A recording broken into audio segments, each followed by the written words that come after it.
ক্রেতা বিক্রেতার হাঁকঢাকে সরগরম চাঁদপুরের বড় স্টেশন মাছের ঘাট। ইলিশের সরবরাহ বাড়ায় দাম কিছুটা কমেছে। আকার ভেদে প্রতি কেজি ইলিশ কমেছে 400 থেকে 500 টাকা। ইলিশের বাজার পরিস্থিতি নিয়ে আরো জানাতে চাঁদপুর থেকে যুক্ত হচ্ছেন সহকর্মী মনিরুজ্জামান বাবলু। বাবলু, সরবরাহ বাড়ায় দাম কিছুটা কমেছে, আদতে বাজারের পরিস্থিতি কেমন এবং কেমন দেখছেন পরিস্থিতি? বান্ডেল থাকলে প্রতি সেনমানিতে টাকা বাঁচবে। বিকাশ সেনমানি বান্ডেল কিনে জিতুন প্রতি লেনদেনে। দেশের সবচেয়ে ইলিশের পাইকারি বাজার চাঁদপুর মৎস্য বণিক যে কেন্দ্রটি রয়েছে, আমি এখন সেখানে রয়েছি, চাঁদপুর বড় স্টেশন মার্কেট। এখানে ইলিশের সরবরাহ এই জুলাই মাসের প্রথম দিকে তুলনায় শেষ দিকে এসে সরবরাহ বেড়েছে। এতে কেজি প্রতি আকার ভেদে 400 থেকে 500 টাকা কমেছে। আমরা আজকে এবং গতকাল যে ইলিশের যে বাজার দর সেটি আমরা দেখেছি যে কেজি প্রতি যে ইলিশের 1 কেজি ইলিশের বিক্রি করা হয়েছে 2200 থেকে 2300 টাকা, 1 কেজির উপরে 2600 থেকে 2700 টাকা এবং 1 কেজির নিচের যে ইলিশগুলো রয়েছে সেগুলো 1700 থেকে 1800 টাকা দামে বিক্রি হচ্ছে।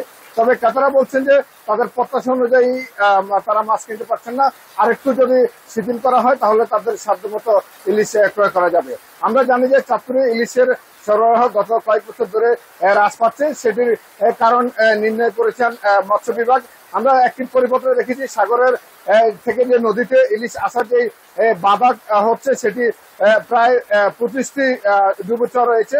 এই চরগুলোর কারণেই কিন্তু মাছের সরবরাহ নদী অঞ্চলে মেঘনা নদীতে কম পাওয়া যাচ্ছে। আমরা জানি পটুয়াখালী এবং ভোলা এলাকায় দুটি চর রয়েছে, সোনাচর ও ডালাচর চর।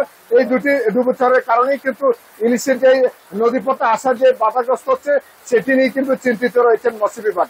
আর এখানকার মৎস্য ব্যবসায়ীরা বলছেন প্রতি বছরে মাছের সরবরাহ কমছে, আর এ কমার কারণে তাদের দামটি প্রতি বছরে কিছু না কিছু বৃদ্ধি পাচ্ছে। আমরা দেখেছি জুলাইয়ের প্রথমে প্রতি কেজি ইলিশ বিক্রি হয়েছে 3000 টাকা, সেটি কিন্তু এখন আমরা দেখছি 400-500 টাকা কেজি কম দামে বিক্রি হচ্ছে। ইলিশের সরবরাহ বাড়লে 200-100 টাকা এদিক কমে এবং বাড়ে, সেটি বলছেন ব্যবসায়ীরা। আমরা জেলেদের সাথে কথা বলেছি, তারা বলছেন তাদের যেই খরচ নৌ জাল এবং তেল সহ যে খরচ রয়েছে, জ্বালানি খরচ, সেগুলো তারা যে 24 ঘন্টা নদীতে থেকে অথবা সাগরে গিয়ে যে তাদের প্রত্যাশা অনুযায়ী যে ইলিশের সেটি কিন্তু পাচ্ছে না। তবে এই সম্প্রতি অধিক বৃষ্টিপাত এবং নদীর পানি বৃদ্ধি এবং সাগরের যে তলার আসার কারণে কিন্তু ইলিশের সরবরাহ যে পরিমাণ বেড়েছে, তাতে কিন্তু বাড়ার কারণে কিন্তু দাম কিছুটা কমেছে বলে ব্যবসায়ীরা বলছেন। চাঁদপুর থেকে ইলিশের এই ছিল আমার কাছে সর্বশেষ। ইলিশের বাজার পরিস্থিতি নিয়ে জানাচ্ছিলেন সহকর্মী মনিরুজ্জামান বাবলু।